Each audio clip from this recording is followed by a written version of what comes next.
Join Clark Lunt and David Shaw for the Burn Your Boats Timely 10, where they share insights on the latest real estate investing trends, market conditions, and statistics. Stay updated on the industry with these expert hosts and learn how to create wealth through smart investments.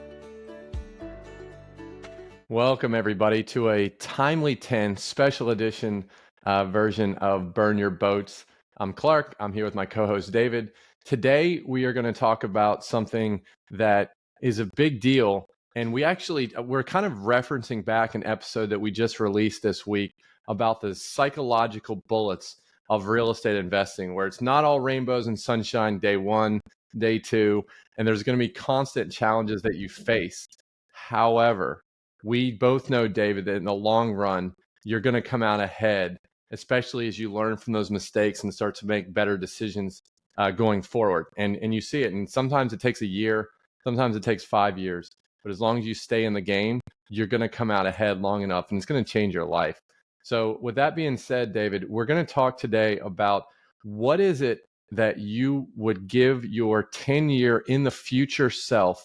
What gifts can you do today that you're going to give your future 10-year down the line self?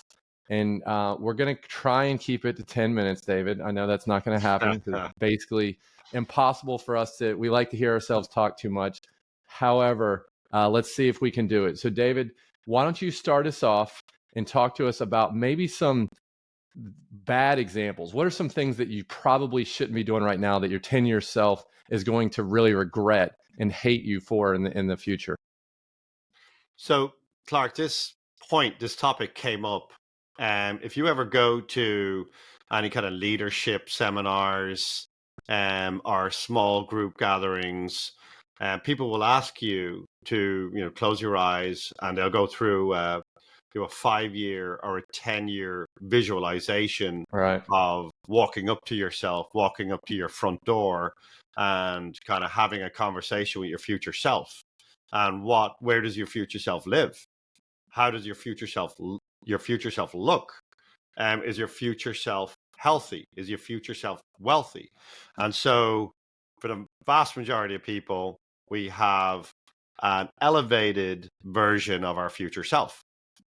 I don't know how many people kind of walk up to their future self 10 years hence and they see some, broke dude in a tent on Skid Row, right?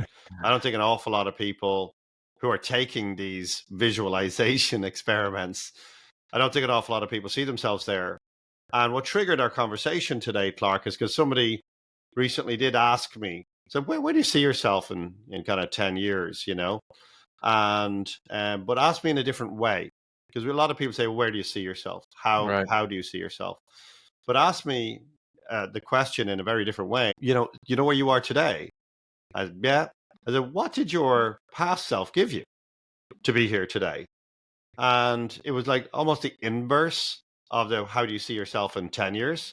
Was like, well, how did you get here today?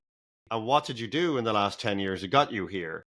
And it got me thinking, it got me thinking about, I can then kind of level myself up, let's say, against the people I know, the people who are my age, the people, let's say, I grew up with, the people I have hung out with, and the people I can see when I put myself out against my own age group, and I can see the gifts that my past endeavors have given me, and the gifts of my past decision making has given me, versus in some cases people who made much more emotional decisions maybe 5 or 10 or 15 years ago, worse decisions in terms of health, taking care of their health, and maybe drinking too much, or maybe eating too much, or maybe not getting physically active.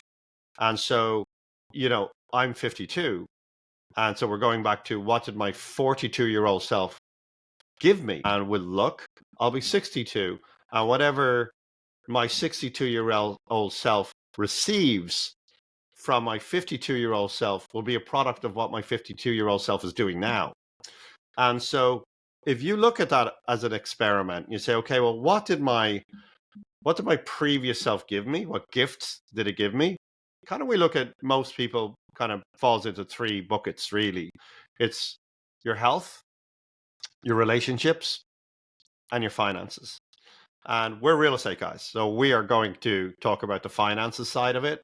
And we're going to talk about why we're having this conversation about, this kind of more existential kind of thought process. But like when you look back at, somebody who maybe hasn't made the best health choices, the best dietary choices, you can see the impact on it, right? But they can change today and make Right. different choices in the future.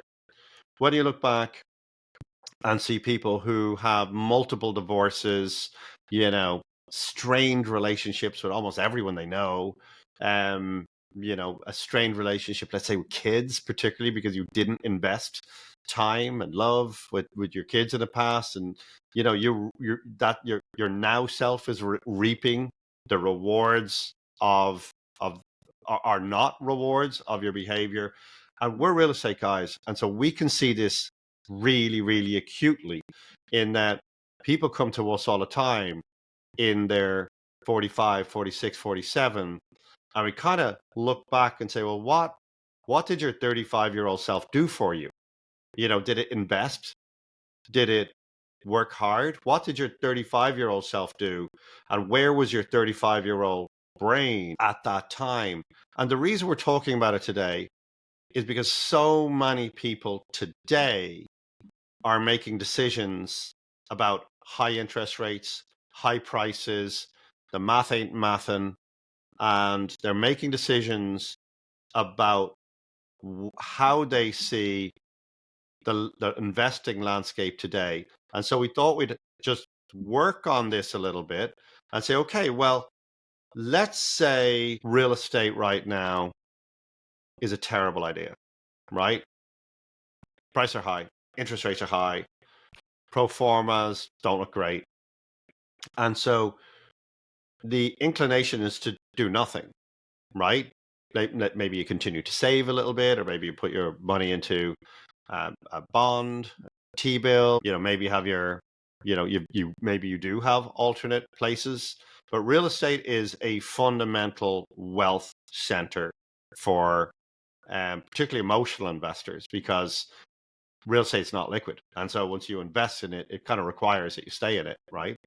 And so it is obvious to me that the decisions I made when I was 45, 42, 43 are exactly why I'm sitting where I am now.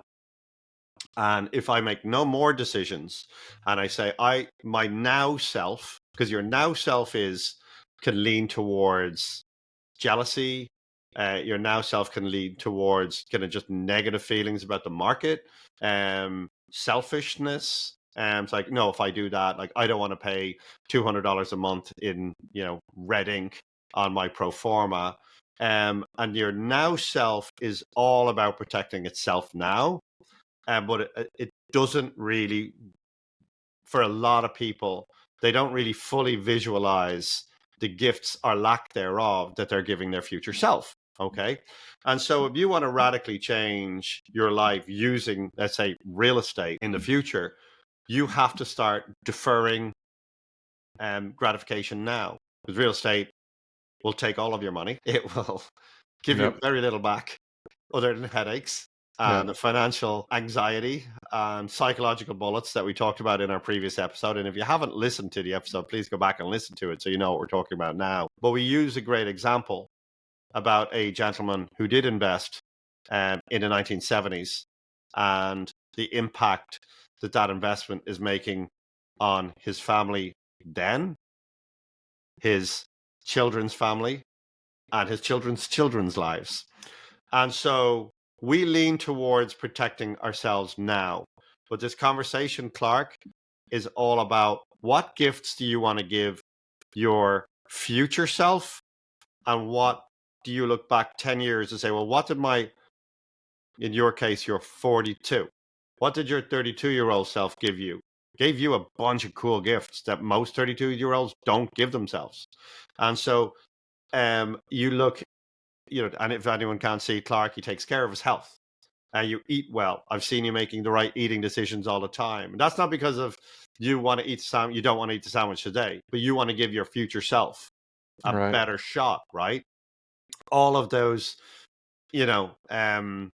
bonkers real estate decisions that you made 10 years Right. ago are now like those little seeds that you planted in the ground are now turning into, high yielding fruit trees.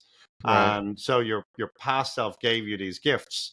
But with so many people on the sidelines right now, you know, kind of in a way, and I understand the psychology of protecting the now, right? Because as humans, we don't want to race out and onto the open tundra and get eaten by an eagle, right? And so it's easier to stay in our hole and not get killed rather than run across and try and have a meal today, right? And so what we're trying to get across in this episode is real estate requires that you have discipline today. Real estate requires that you make uncomfortable decisions today. Real estate requires that you defer so much gratification today so that your future self will have entirely different options, and your future family will have entirely different options. Why do so many people find that concept so difficult, Clark? Like, why do so many people find it so hard to cast their mind into the future and get their mind out of this negative news cycle that we're in? Interest rates are high, people can't afford this. Like, the now always supersedes the future. But if you want to give your future self gifts, you have to get now out of your mind. Clark, what do you want to give your 52-year-old self? And that it's directly proportional to what your 32-year-old self gave you here today. So what's your thoughts on this topic? My thoughts are I've got to steal back 2 years because I'm 40. So Oh, I got God. to make sure. Don't speed up the damn timeline on my Sorry life, about that. David. Damn. So Sorry about that. 40. So I haven't gotten into a time machine and go ahead 2 years. So I don't have that superpower yet. Maybe in the future. Looking forward. Is you said it and it's something that I my 30-year-old self gave my 40-year-old self. There's a lot of ignorance in there. There's a lot of kind of stumbling through blindfolded, and I'd like to think now that I'm less blindfolded in terms of making better investment decisions, delaying gratification more efficiently than I did when I was 30. But I wouldn't be able to delay gratification today if I didn't do it 10 years ago. And I learned, right? When you have a blindfold and you're bumping into your head, bumping into things and you got a scratch and you're like, maybe I shouldn't do that again, right?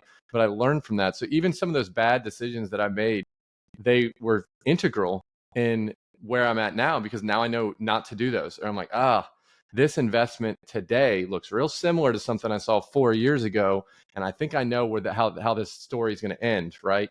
And so a lot of times when people say, oh, I don't want to do that, that's going to lose $200 a month, is the lack of getting off your ass and making an actionable step and doing nothing, in my opinion, is the worst thing you can do. Because even if you get into something and maybe you're short term, you may lose a little bit, maybe it wasn't the greatest investment, but you're in there fighting and you're digging ditches and you're learning.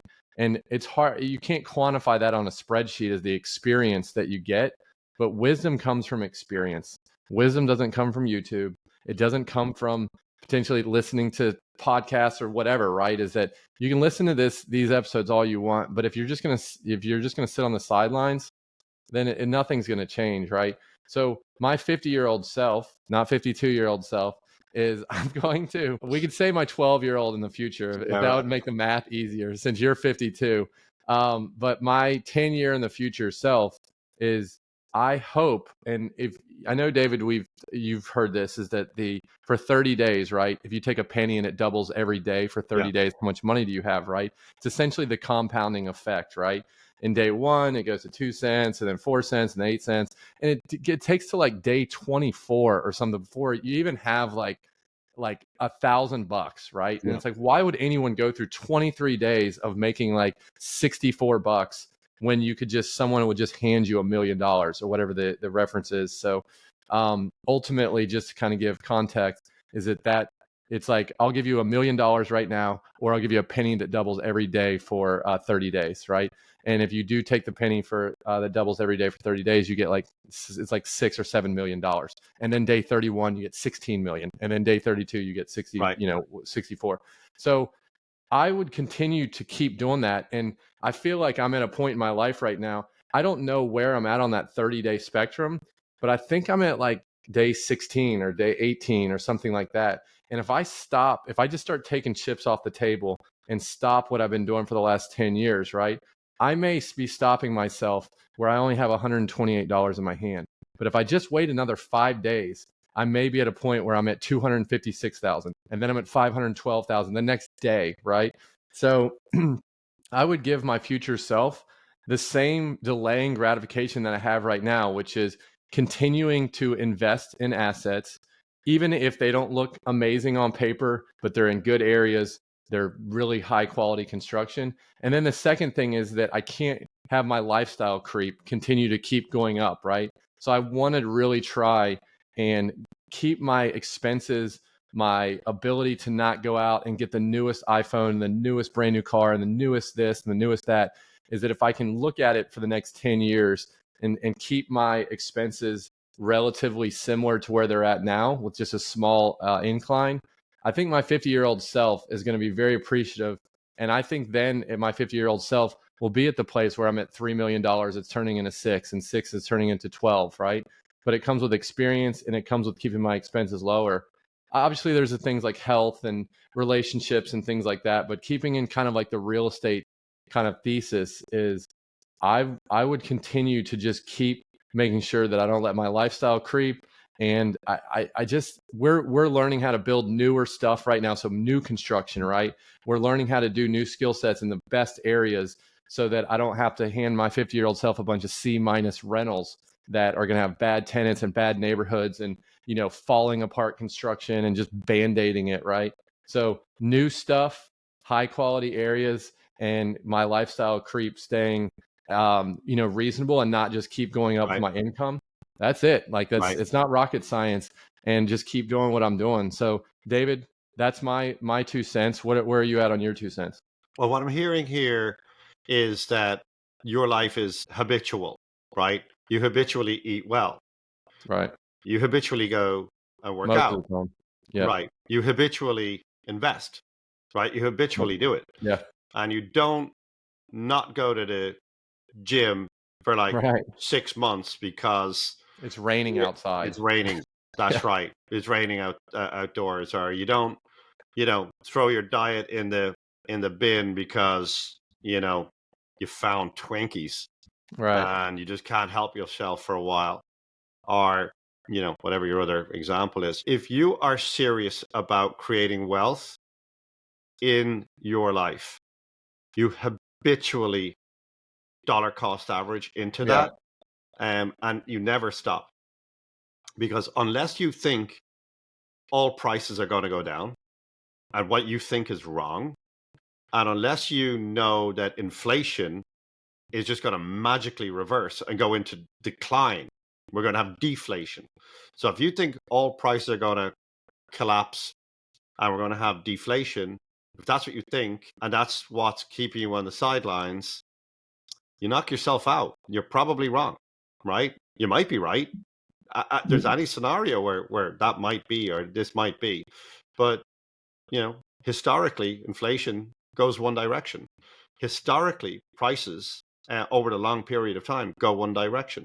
And when you habitually invest in real estate, in this case, what you invested in 10 years ago and 9 years ago and 7 years ago and 5 years ago, 4 years ago, those things protect you from investments that you might make today. So you can continue to invest in all market cycles, right?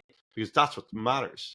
And as you were talking there, Clark, I was, just thinking about, you were talking about compounding and the power of compounding. And, I remember somebody recently said to me, it's like, do you know when Warren Buffett made the most Right. money he ever made in a year?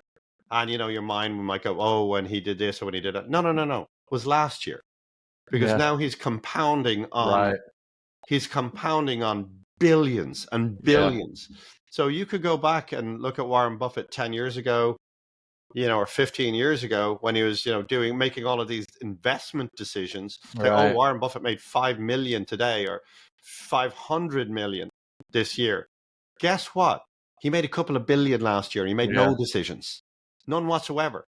And so that's what right there is why people invest in real estate, is because you get to the point where your future self doesn't really have to do very much. Right. It just has to sit down, make sure the income comes in, make sure the mortgages are paid, and voila, just maybe buy a deal this year because you like buying deals. But the idea that you sit on the sidelines and you cower, like, no, I'm going to wait. I'm sitting on the sidelines, proudly pronouncing to the world that you're not doing anything. Your now self will feel great about that. Like, Right. no, I'm doing the right thing. I'm doing little or nothing, but I'm protecting the downside. Totally get it. There's every reason to be negative.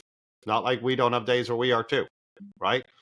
But that's if you need to reward yourself now. So I'll give you a good example. If you're going out to flip a house right now, this is a dangerous time maybe to flip a house, right? But if you are trying to create an investment portfolio for your kids' future or your family's future, and that future is 10 or 15 years away, invest without fear. It's so important that we invest without fear. When you have a long-term approach to these things, you can invest in any market cycle. And I'm not saying go nuts, but every single year we need to be investing. And I know that this might repeat itself, but this is an important thing that we talk about. What do you want to give your future self? Because real estate investing is all about that one question. I'm 52. My 62-year-old self is going to be thankful for what I do today. Now, my 52-year-old self doesn't want to do anything. I'm like, interest rates are high. If I buy a deal right now, it's going to have negative cash flow. My now self, it makes no sense whatsoever. Yeah. But I know my future self will thank me for doing it. And why I can say that is only through hindsight, because this happened to me. I'm old enough to be able to have the conversation, and I'm not speculating, and I'm not selling anything. We're not selling anything. We're just sharing our experience. And so with that being said, whatever it is, try and cast your mind to your future self, 10 years or 15 years in the future, and have that person talk to you about how that person would like to live, where that person would like to live, what kind of financial means that person would like, what kind of health that person would like to be in, what kind of relationship would that person like to have with his or her children, what type of relationship you would like with your spouse, because all of that is what you give yourself. So we're going to leave it right there, Clark, with think about what you're doing now and think about what gifts you want to give your future self. Simple as that. Yeah, and I'll leave it at this: is if you're listening to this and you're about ready to hit the off button, and it's like, what can I take away from it? And it's what I'm taking away. You said the word habitual, and if you look at investing in whatever it is, whether you're investing in a business, if you're investing in real estate, obviously we feel very, very strongly about investing in passive real estate, which isn't that passive, but it's not fixing and flipping, it's keeping it, right, longer than flipping a house. Is if you are consistently buying, now that may be one house a year or one house every 5 years or 5 houses per year. And there's gonna be times, just like when you're trying to get a six-pack, or you're trying to eat healthier, or you're trying to have a better relationship with your kids or your spouses or whoever, is that if you make habits and you do them consistently, there's going to be good days and bad days, just like anything. If you're trying to go to the gym 5 days a week and you only go 3 days is still better than 0 days, right? And there's going to be weeks where you only go 1, but then you catch up and you go 5 or 6 days the next week. If you look at investing like it is, like you're trying to get better health, better relationships, better headspace, then you are going to do very, very well over a long period of time. But if you look at it as a crash diet, where you're just going to do some crazy crash diet, it's not going to work. It's something that you have to do consistently over the long term. And it's all about how you view it. And I'll leave it at that, David. So Please go check us out, subscribe, hit the like button. Please comment and leave reviews. We'd love to hear what you have to say. And with that, David, I think we're good to go. Okay, I'm thinking about my future self right now as we speak. Thanks, guys. See you next time. Thank you for tuning in to the Timely 10. Be sure to click the like button and share, and connect with us on social media. Content in Burn Your Boats podcast is for entertainment purposes only and is not legal or financial advice. Please review our legal disclaimer at burnyourboatswealth.com.